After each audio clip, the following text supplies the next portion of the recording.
The history you were taught is a comfortable lie. It is a puzzle where the most disturbing pieces were thrown away to make the picture easier to look at. We were told a story of predators and victims. We were told of a single, dark wave that hit the African coast from the outside. But the archives tell a different story. The paper does not lie. The ink of the 18th century records a truth that is much colder, much more calculated, and far more human. The truth is that the Atlantic slave trade was not just an invasion. It was a business. It was a partnership. And at the heart of this partnership were kingdoms that turned human flesh into the primary currency of a continent. History is often written by those who want to forget. For decades, the narrative of African slavery has been polished. It is a version cut at the most uncomfortable point. You know the beginning, European ships appearing on the horizon. You know the end, millions of souls lost in the Atlantic. But the middle, the machinery on the ground, has been systematically skipped. The common version is simple. Europeans arrived, invaded tribes, chained people, and sailed away. End of story. But that version omits a piece of information that changes everything. It ignores the agency of the people who were already there. We are not talking about passive complicity. We are not talking about naive people who were tricked with glass beads and mirrors. We are talking about kings. We are talking about sovereign states. We are talking about empires that saw the arrival of the Portuguese and the British not as a disaster, but as a market opportunity. The majority of the slaves loaded onto those ships were not captured by white men in the interior. They were brought to the coast by African armies. They were negotiated over in royal courts. Prices were set. Rules were established. Monopolies were fought over. Slavery did not arrive in Africa with the 15th century ships. It was already there. It was rooted in the political functioning of the great empires for millennia. From the sands of the Sahara to the banks of the Niger, slavery was the engine of power. The trans-Saharan trade had already moved 10 million people to the Islamic world over 1,000 years. The Indian Ocean trade had moved 5 million more to the east. When the Europeans landed, they didn't invent a system. They plugged into one that was already running at full capacity. The Ghana Empire, the Mali Empire of Mansa Musa, the Songhai, they all used, bought, and sold human beings long before a single Portuguese sail was seen. Domestic slavery was common. Slaves were symbols of status. The more captives a nobleman had, the greater his prestige. In the Kingdom of Benin, humans were sacrificed in rituals to mark a king's death. This is not a European account written to disparage Africans. This is in the records of the time. This was the reality of power. By the time the Portuguese explorer Diogo Cao reached the Kingdom of Congo in 1482, he didn't find a primitive society waiting to be conquered. He found a population twice the size of Portugal. He found a king who was ready to talk. Within 9 years, they were allies. The King of Congo converted to Christianity, not by force, but by choice. It was a strategic alliance. It provided access to military technology, prestige, and a massive commercial partner. The letters are still there, in the National Archive of Torre do Tombo in Lisbon.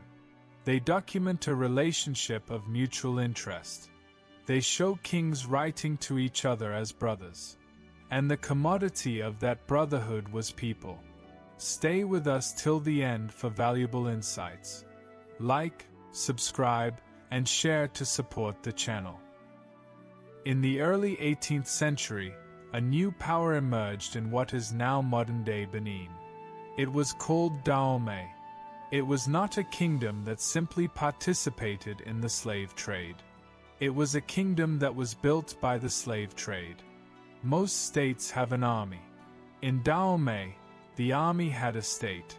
To understand Dahomey, you have to understand the man who shaped its destiny, King Agaja.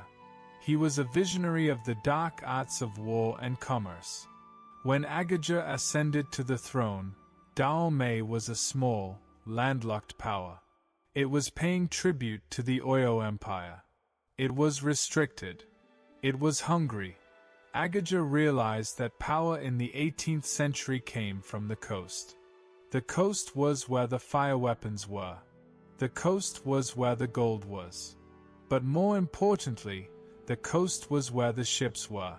Agaja did not wait for the trade to come to him. He went to the trade. He built a military machine that was unlike anything seen in the region. It was disciplined. It was professional. It included the legendary Agaji, the female warriors who fought with a ferocity that shocked European observers. This was a state mobilized for a single objective, the capture and sale of human beings. In the 1720s, Agaja launched a series of brutal, lightning campaigns. His targets were the neighboring kingdoms of Olaida and Wida. These were not random acts of aggression.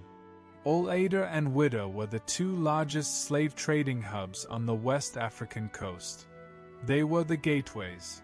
By conquering them, Agaja achieved a total monopoly. The accounts of these conquests are chilling. When Dahomey took Wida, they didn't just take the land, they took the people.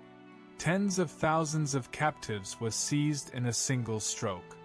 This was not the invade and loot style of warfare.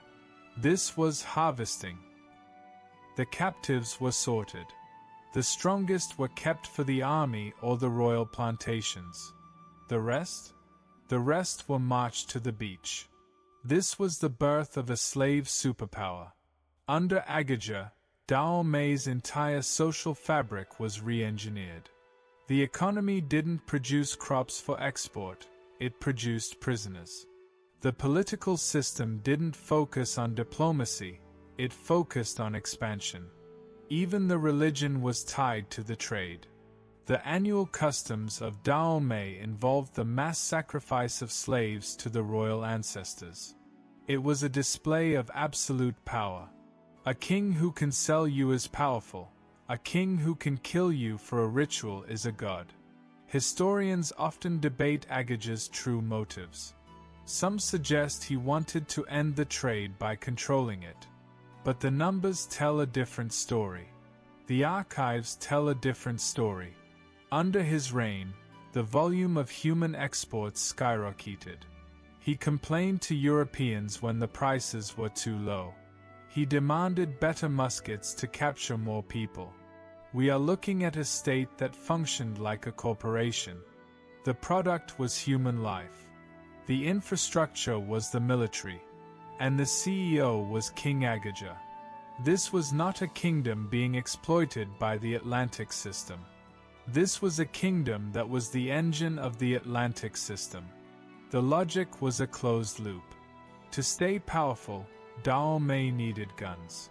To get guns, they needed to sell slaves. To get slaves, they needed to wage war. To wage war, they needed guns. The cycle could not be stopped. It could only grow. And grow it did.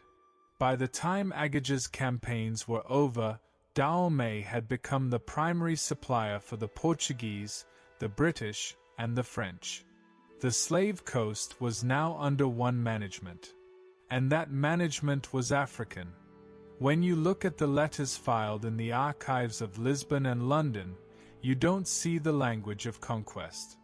You see the language of a customs office. You see the language of management. By the time of the successes of Agaja, the slave trade in Dahomey had become a state-run industry with its own specialized bureaucracy. Every slave sold at the port of Wida had to go through a rigorous process of state oversight.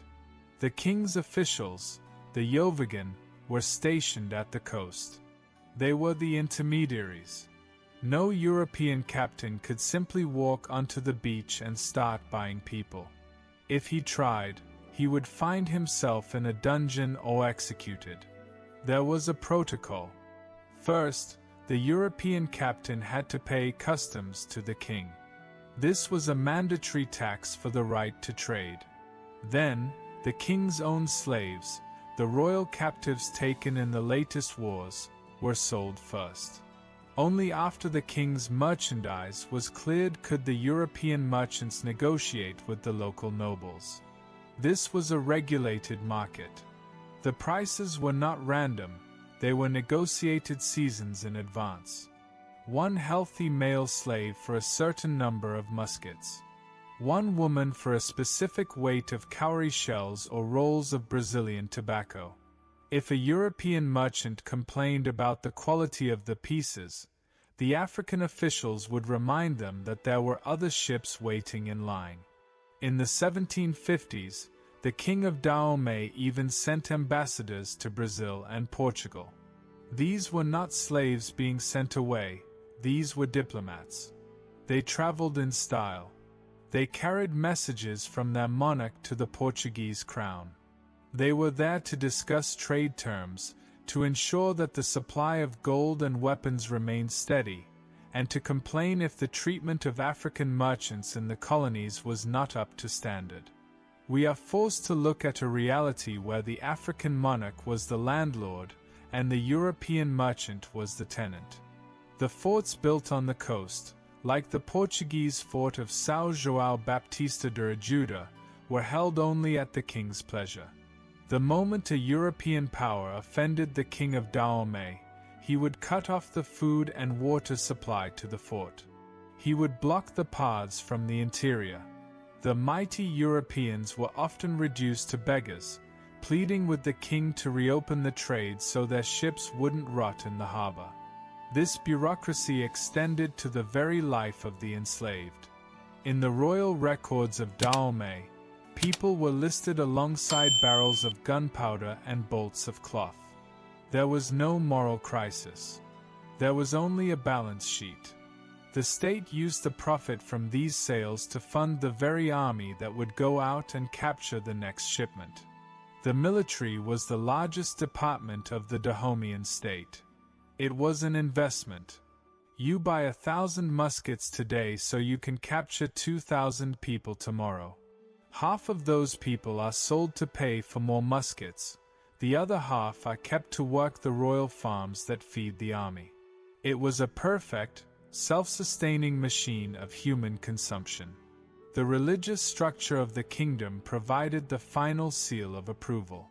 During the annual customs, the king would distribute gifts, clothed in the wealth of the slave trade, to his people. He would then execute captives in public. This was the grand customs. It sent a clear message to the population and to foreign visitors. The king owns the life and death of everyone. The wealth of the nation is built on the bodies of the conquered. By the end of the 18th century, Dahomey was exporting roughly 15,000 to 20,000 people every year. The ports were crowded. The routes from the interior were worn deep by the feet of millions. And at every step of that journey, from the moment a village was burned in the interior to the moment the shackles were tightened on the deck of a ship, an African official was there, taking notes, collecting taxes, and ensuring the king got his share. By the beginning of the 19th century, Dahomey was no longer just a kingdom, it was a predator state. Its neighbors lived in a state of permanent terror. The logic of the slave trade had created a security dilemma that gripped the entire continent. If you did not have muskets, you were captured. To get muskets, you had to sell people. Therefore, to avoid being enslaved, you had to become an enslaver. King Gizo, who took the throne in 1818, inherited this violent legacy. Under his reign, the military culture of Dahomey reached its absolute peak. The army was not a seasonal force of farmers, it was a standing, professional body of killers. Every year, during the dry season, the annual slave hunts began. The army would march out, often targeting groups that were decentralized, peoples like the Mahi or the Yoruba who did not have the same unified military structure as Dahomey. These were not battles of honor. They were raids of efficiency. The Dahomean army would surround a village at night, set fire to the thatched roofs, and capture the inhabitants as they fled the flames. The elderly and the infants, who had no market value, were often killed on the spot to save on food and logistical costs. The prime pieces, the young men and women, were bound and marched back to Abomi. This created a landscape of ruins. Travelers in the 19th century described passing through hundreds of miles of ghost territory, land that was fertile and beautiful but completely empty of people. The population had either been taken, killed, or had fled into the deep forests and hills to hide. But there was a problem brewing on the horizon. The world outside was changing. Great Britain, once the largest buyer of slaves, had abolished the trade in 1807. They were now the policemen of the Atlantic. They sent the Royal Navy to patrol the African coast and block the very ships that Dahomey relied on for its wealth. The pressure on King Jizo was immense. British diplomats arrived at his court, offering him incentives to switch from selling humans to selling palm oil. They told him that the slave trade was immoral. They told him it was a dying business. Jizo's response is one of the most honest and chilling statements in the history of the trade. He did not apologize. He did not plead ignorance. He told the British representative, "The slave trade is the ruling principle of my people. It is the source and the glory of their wealth. The mother hangs the child at her breast and teaches him to consider an enemy those who have not yet been enslaved. We will not give it up." For Jizo, the slave trade wasn't just an economic choice, it was the national identity. His elites, his generals, and his priests all drew their power from the trade. To end it would be to trigger a civil war. He explained that his people were warriors, not farmers. They did not know how to cultivate palm oil on a scale that would replace the profit of a single slave ship. When the British managed to force a treaty on him, Jizo played a double game. He signed the papers with one hand and redirected the trade with the other. If the British blocked the port of Wida, the Dahomean caravans simply marched the slaves overland to smaller, hidden lagoons or into territories controlled by the Portuguese, who were still buying. The state was so addicted to the trade that it began to eat itself. As the Atlantic market became more difficult to reach due to British blockades, the price of slaves dropped. Instead of stopping, Dahomey increased the volume of captures to make up for the loss in value. They also increased the number of internal sacrifices. If a slave couldn't be sold for a profit, they were used to appease the spirits in increasingly massive and bloody rituals. The archives show that during this period, the internal demand for slaves within Dahomey actually rose. They were used as currency, as status symbols, and as labor for the royal palaces. The kingdom had become a reservoir of human servitude, waiting for a market that was slowly being choked off by the rest of the world. Dahomey was a kingdom that had won the race of the 18th century, only to find that the finish line had been moved in the 19th. But they refused to stop running. They would fight to the very end to protect their right to enslave. By the mid-1800s, the golden age of the African slave trading kingdoms was fracturing. The British were no longer just sending diplomats, they were sending gunboats. The logic that had served King Agaja and King Jizo so well, the logic of guns for people, was being used against them. The British Navy's West Africa Squadron began to aggressively seize slave ships regardless of the flag they flew. In the archives of the British Admiralty, you can find the logs of these captures. They described the horror of the hold, but they also described something else, the frustration of the African suppliers. When the British blocked the ports, the supply chain backed up. In 1848, the successor to Gizo, King Gliel, faced a logistical nightmare. Thousands of captives were being held in barracoons, slave pens, along the coast, waiting for ships that never arrived because of the blockade. These people still had to be fed. They had to be guarded. They were a merchandise that was losing value every day. Gliel's response was not to free them. It was to use them. This era saw a massive spike in domestic slavery and ritual sacrifice. If the Atlantic market was closed, the internal market would absorb the surplus. Slaves were put to work on massive palm oil plantations, ironically producing the very legitimate goods the British demanded. The slaves who had been intended for the sugar fields of Brazil were now dying in the palm groves of Dahomey. The masters had changed, but the chains remained the same. The conflict with the European powers shifted from commercial to colonial.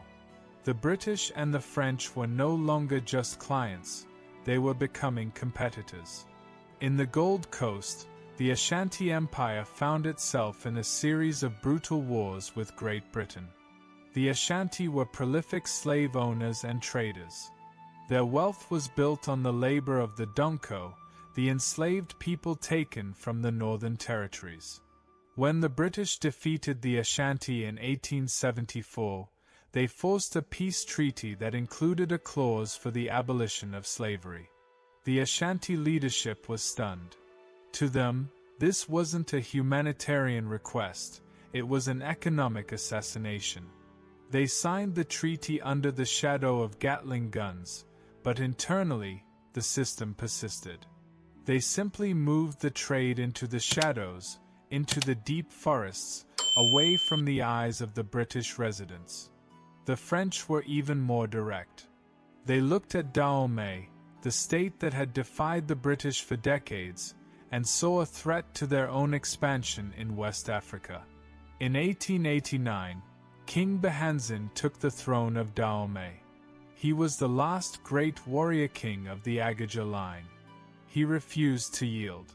He told the French that he would not stop the rituals and he would not stop the trade. The French used the moral justification of ending slavery to launch a full-scale invasion. In the two Franco-Dahomean Wars, the French military encountered a level of resistance they hadn't expected.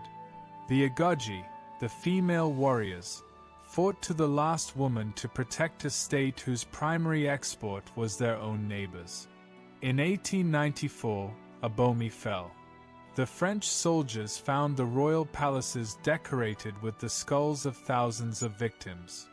Bahanzin was exiled to Martinique and then Algeria. The kingdom that had been built on the sale of human beings was finally dismantled by a power that was doing exactly the same thing, just under the name of empire instead of trade. The fall of these kingdoms revealed a terrifying reality. When the French and British finally took total control of the interior, they didn't find a continent ready for liberation. They found societies where up to 1/3 or even 1/2 of the population were slaves held by other Africans. In the Sokoto Caliphate, in the Ashanti Empire, and in the ruins of Dahomey, the ending of the Atlantic trade had simply turned the focus inward. The linguistic DNA of the documents from this period shows a shift from diplomatic respect to colonial paternalism. The European powers now spoke to the African monarchs not as esteemed brothers, but as misguided children who needed to be civilized. The shad business of the 18th century was erased from the narrative to make way for the civilizing mission of the 20th. The history of the African slave trade was filtered twice. The first filter was applied by the Europeans who profited from it. When abolition became the dominant moral force in the West, the former slave traders needed a new identity. They became the liberators. They highlighted the horrors of the Middle Passage and the brutality of the plantations, but they carefully edited out the decades of diplomatic correspondence, their esteemed brother letters, and the shared profits. They created a narrative where they were the only active agents, the only ones with power, even if that power was used for evil. The second filter was applied by those who wanted to explain the trade with the minimum amount of discomfort. In this version, the African continent was a passive victim. It was a land of naive peoples who were simply tricked or overwhelmed. To suggest that African kings had agency, that they were sophisticated political actors who negotiated, taxed, and expanded their empires through the trade, was seen as blaming the victim. But the documents in the archives of Lisbon, London, and Paris do not care about modern political comfort. They show a reality where the King of Congo was a shrewd negotiator. They show King Agager of Dahomey as a military genius who built a state around a global market. They show the Ashanti as an empire that used the trade to modernize its weaponry. By removing the African side of the equation, we do not honor the memory of the enslaved. We erase the complexity of their world. When a video or a textbook shows only the European part of this history, it is not doing history. It is doing politics. It is choosing which part of the past is acceptable to show. The silence has consequences. It creates a vacuum where the internal history of the continent is lost. It ignores the voices of the millions who were captured, not by strangers from across the sea, but by their own neighbors. People like Cujo Lewis, the survivor of the ship Clotilda, who carried a vivid, burning memory of being hunted by the warriors of Dahomey. His anger was not directed at the American captain who bought him, but at the African king who sold him. Why? Because the betrayal of a neighbor is a wound that never truly heals. In 1999, President Muthiou Karakou of Benin stood before an audience in the United States and did something unprecedented. He asked for forgiveness. He acknowledged the shame and pain for the role his ancestors, the rulers of Dahomey, played in the selling of other Africans. It was a moment of profound historical honesty. Yet, it was largely ignored by the global media. It didn't fit the simplified narrative. It was too uncomfortable. Today, the slave routes in West Africa are tourist sites. You can walk the path to the door of no return. You can see the tree of forgetting. These sites are powerful symbols of suffering. But they rarely mention the tree of memory, the records of the kings who sat in their palaces just a few miles away, counting the cowrie shells and the muskets they received in exchange for the people passing through that door. Doing history is different from doing politics with history. The European powers were essential to the Atlantic trade. Without their demand, the scale would not have existed. The African kingdoms that supplied them were equally essential. Without the local supply, the system would have failed. Both statements are true. Neither cancels the other. The antidote to a simplified lie is not a different simplified lie. It is the complete version. It is the version that includes the royal signatures, the tax receipts, the military campaigns, and the diplomatic letters. It is the version that acknowledges the agency of the African continent, even when that agency was used to participate in one of the greatest crimes in human history. The 12 million souls torn from the continent deserve the entire history. They deserve a memory that is not filtered for our comfort. They deserve the truth, however cold, however documented, and however uncomfortable it may be. The archives are open. The letters are there. The silence is the only thing that remains to be broken. If you enjoy dark, untold history, subscribe because we uncover what others won't.